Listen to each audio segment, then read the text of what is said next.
पाकिस्तान की मशहूर व मारूफ अदाकारा और फ़िल्म स्टार सबा कमर के हवाले से कल से बहुत सी तशवीशनाक ख़बरें सामने आ रही हैं। ख़ास तौर पर उनकी सेहत के हवाले से उनके मद्दाह बहुत ज़्यादा परेशान हैं। मेरी खुद भी वो बहुत फ़ेवरेट हैं। जब मुझ तक ख़बर पहुंची तो मैंने बहुत दुआ की कि अल्लाह ताला उनको सेहत व तंदुरुस्ती अता फ़रमाए। और वीडियो के आगाज़ में मैं आप तमाम देखने वालों से भी कहूँगी कि सबा कमर के लिए ख़ास दुआएँ कीजिए। उनके साथ क्या हुआ, वो सेट पर मौजूद थीं, अस्पताल गईं, डॉक्टर्स ने क्या बताया, इस वक़्त उनकी कंडीशन कैसी है, वो तमाम चीज़ें आज की वीडियो में आपको बताने जा रही हूँ। लेकिन मैं तमाम लोगों से रिक्वेस्ट करना चाहूँगी कि गलत खबरें मत फैलाइए। उनके साथ जो और जैसा है उसको आप सही-सही रिपोर्ट कीजिए, दुरुस्त बताइए, सिर्फ़ सनसनी फैलाने की खातिर ऐसी चीज़ें मत कीजिए। सबसे पहले तो सबा कमर के बारे में आपको ये बताऊँ कि इस वक़्त वो बिल्कुल खैरियत से हैं। डॉक्टर्स ने उनको अस्पताल से छुट्टी दे दी है।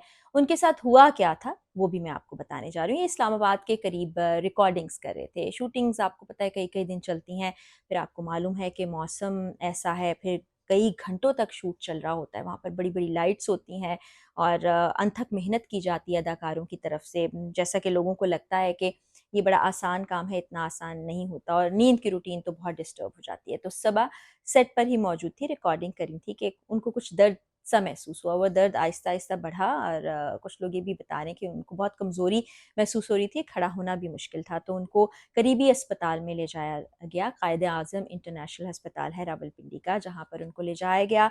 उनको तिब्बी इमदाद दी गई, कुछ इंजेक्शंस भी लगे, दवाइयाँ भी दी गईं। उनकी एंजियोग्राफ़ी भी की क्योंकि दिल का मामला लग रहा था डॉक्टर्स को। कुछ लोग कह रहे हैं कि हार्ट अटैक हुआ।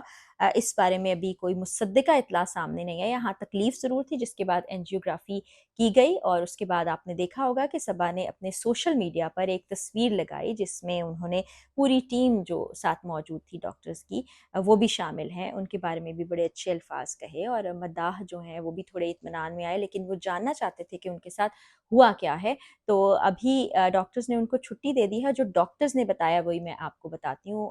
काम का काफ़ी स्ट्रेस होता है क्योंकि बड़े लंबे-लंबे शूट्स चल रहे होते हैं। फिर नींद की कमी, डॉक्टर्स ने यही बताया कि बहुत ज़्यादा हेक्टिक रूटीन के बायस, नींद पूरी ना होने के बायस, नींद की कमी के बायस और आराम ना मिलने के बायस सबा की ऐसी हालत हो गई थी। और ये भी कहा गया कि बरवक़्त तिब्बी इमदाद के बायस अब वो बिल्कुल खैरियत से हैं, उनको छुट्टी दे दी गई है। लेकिन उनको साथ ही साथ ये भी कहा गया है कि अब आप अपने काम से भी छुट्टी कीजिए। अब आप इस तरह फ़ौरी तौर पर रिकॉर्डिंग्स पर मत जाइए, पहले अपनी सेहत का ख़्याल रखिए, जान है तो जहान है। तो सबा कमर के लिए मेरी भी बहुत सी दुआएँ हैं, आप तमाम लोग भी यकीनन दुआएँ कर रहे होंगे। मद्दाह बड़े परेशान नज़र आ रहे हैं, बहुत से लोगों ने सोशल मीडिया पर भी दुआएँ दी, बहुत से को-स्टार्स भी उनकी खैरियत दरियाफ़्त करते नज़र आए और लोगों के जहाँ पर बहुत से मस्बत कमेंट्स थे, वहाँ पर कुछ मनफ़ी कमेंट्स भी थे, कुछ अजीब-सी बातें भी की जा रही थी, जिससे गुरेज़ करना चाहिए। दिल आज़ारी होती है इंसानों की और ख़ास तौर पर ऐसी सूरत हाल में जिस वक़्त कोई इंसान तकलीफ़ से गुज़र रहा है, इस तरह की बातों से गुरेज़ करना चाहिए। ये समझ से बाहर है कि हमारे यहाँ ऐसा रवैया क्यों परवान चढ़ रहा है कि जब भी कोई ऐसी चीज़ सामने आती है तो उसके साथ ही एक नेगेटिविटी भी सामने आती है। लोग अजीब से कमेंट्स करें जिनका ज़िक्र तो मैं नहीं करूँगी, लेकिन ये कहना ज़रूर चाहूँगी कि खुदारा कोई थोड़ी-सी आपके अंदर सिला रहमी होनी चाहिए, कोई एहसास होना चाहिए। और अगर आपके दिल में ऐसे ही जज़्बात हैं, तो फिर उसको कहने की क्या ज़रूरत है? वो अपने तक ही रखिए, अपने दिल में ही रखिए, बाकी लोगों तक ना पहुँचाइए तो बेहतर होगा। बहरहाल सबा हमारा एक एसेट हैं, उन्होंने बहुत मेहनत से ये मकाम हासिल किया है और बहुत पहले से उनको मैंने देखा है और हमेशा से ही मेरी बहुत फ़ेवरेट रहीं क्योंकि बहुत मेहनती हैं वो।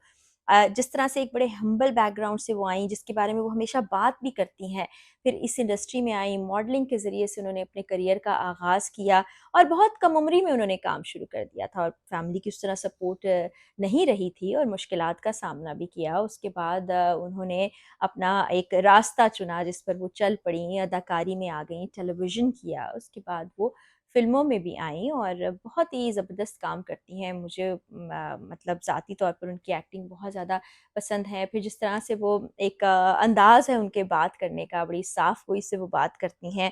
उनके इंस्टाग्राम की पोस्ट्स लोग देख रहे होते हैं, बड़े इंस्पायर भी होते हैं, पसंद भी करते हैं और अदाकारी तो उनकी बहुत ही मंझी हुई और बहुत ही खूबसूरत है। और फिर ज़ाती ज़िंदगी के हवाले से भी लोग बातें करते हैं, वो उनकी पर्सनल चॉइस है, वो किसके साथ रहना चाहती हैं, किसके साथ नहीं रहना चाहती हैं, वो अपनी ज़िंदगी ज़िंदगी को कैसे गुज़ारना चाहती हैं और कैसे गुज़ार रही हैं, वो उनकी अपनी चॉइस है। लेकिन बड़ी हमेशा पॉज़िटिव, अच्छी, दूसरों को हौसला देने वाली और उनसे मेरी 2 बार ज़िंदगी में मुलाकात रही है। उसके अलावा ऐसे बहुत से लोग हैं जो उनके साथ को-स्टार्स रहे हैं, जिन्होंने काम किया है।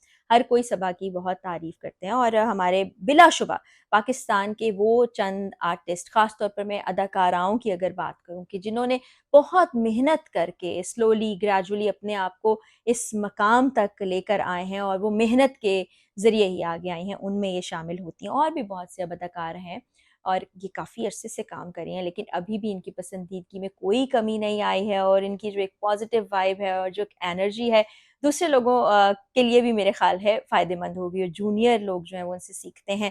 और इस वक़्त एक मुश्किल वक़्त है, हेल्थ की कंडीशन किसी के साथ भी हो जाती है और अब तो बड़ा धचका-सा लगा रहता है, बड़ा खौफ़-सा आता है कि जब भी कोई ऐसी खबर आती है, एक तशवीश की लहर दौड़ जाती है लोगों में भी, क्योंकि बहुत सी ऐसी चीज़ें हमने देखी हैं जो इससे पहले इन उम्रों में नहीं हुआ करती थी, जो अब होती है। अब सबा का लाइफ़स्टाइल बहुत हेल्दी है, वो जिम भी जाती हैं, वो एक रूटीन को फ़ॉलो करती हैं, लेकिन रूटीन फिर ख़राब भी होती है। अब ये हमारी जो ख़ास तौर पे जर्नलिस्ट लोग हैं, उनकी कम्युनिटी में भी और ख़ास तौर पे जो शोबिज़ है, वो तो बिल्कुल एक अलग इंडस्ट्री है मीडिया इंडस्ट्री में। सोने-जागने की रूटीन बहुत ज़्यादा ख़राब होती है। अब कोई अगर नाइट शिफ्ट में काम कर रहा है, तो वो 5 बजे ऑफ़िस जाएगा, रात 1 बजे वो फ्री होगा, 2 बजे तक घर पहुँचेगा, तो उसके लिए पॉसिबल नहीं होता कि वो एक अपने जो एक्सटेंडेड टाइम है सोने का, उस पर वो सो जाए और जल्दी जागे और अपनी रूटीन को फ़ॉलो करे। और अगर कोई जल्दी जागता है, तो फिर उसकी नींद की कमी भी होती है, फिर खाने का पैटर्न भी ख़राब हो जाता है, ख़ास तौर पर ये जो लेट नाइट शूट्स होते हैं, इसमें तो ऐसी बहुत सी चीज़ें देखने को आती हैं कि रूटीन बहुत ज़्यादा ख़राब हो गई। मौसम आपको पता है, कभी सर्दी बहुत ज़्यादा है, कभी गर्मी बहुत ज़्यादा है, फिर ट्रैवल फ्रीक्वेंट हो रहा होता है, ख़ासतौर पे जब ये फ़िल्म और ड्रामा की रिकॉर्डिंग हो रही होती है, तो अपने घर से कई-कई महीने ये लोग दूर होते हैं। एक यूनिट पूरा चला जाता है, वहीं पर अदाकार, अदाकाराएँ मौजूद होते हैं। फिर मैंने तो बाज़ औक़ात सेट पर जब जाने का इत्तेफ़ाक हुआ, क्योंकि बहुत से दोस्त ऐसे हैं जो अदाकारी से मुंसलिक हैं, तो मैंने देखा है कि एक साइड पर रिकॉर्डिंग चल रही होती है, दूसरी साइड पर कोई सोफ़े पे वहीं कुछ देर के लिए नींद अपनी पूरी कर रहा है, फिर खाना आता है, कभी खा लिया, कभी नहीं खाया, फिर खुशगप्पियों में बाज़ औक़ात नींद का सिलसिला जो है वो बड़ा ख़राब हो जाता है। तो अब सबा से हम ख़ास रिक्वेस्ट करेंगे कि सबा, हम सब आपके मद्दाह हैं, हम चाहते हैं कि आप हमें अच्छी, हँसती, मुस्कुराती, सेहतमंद नज़र आएँ, तो आप प्लीज़ अपनी सेहत का ख़्याल कीजिए। ज़िंदगी भर काम चलता है और ये ज़िंदगी का हिस्सा है, लेकिन कहते हैं ना, जान है तो जहान है। तो सबसे पहले सेहत, ना सिर्फ सबा के लिए बल्कि जितने लोग देख रहे हैं उनके लिए, ख़ास तौर पर ख़वातीन के लिए सेहत का अच्छा होना बहुत ज़्यादा ज़रूरी है और उसके लिए ख़ास तौर पर अपनी डाइट का ख़्याल रखिए, अपनी रूटीन का ख़्याल रखिए, जिम ज़रूर जाइए, एक्सरसाइज़ जो है आपके लिए बहुत ज़्यादा ज़रूरी है। तो सबा के लिए वीडियो के आखिर में भी बहुत सी दुआएँ और नेक तमन्नाएँ, उनके मद्दाहों से भी यही रिक्वेस्ट है कि उनके लिए दुआएँ कीजिएगा, जो कि वो ऑलरेडी कर रहे होंगे। इंशाल्लाह फिर अगली वीडियो में मज़ीद अपडेट्स आप तक पहुँचाऊँगी। बशर्ते ज़िंदगी इजाज़त दीजिए। अल्लाह हाफ़िज़।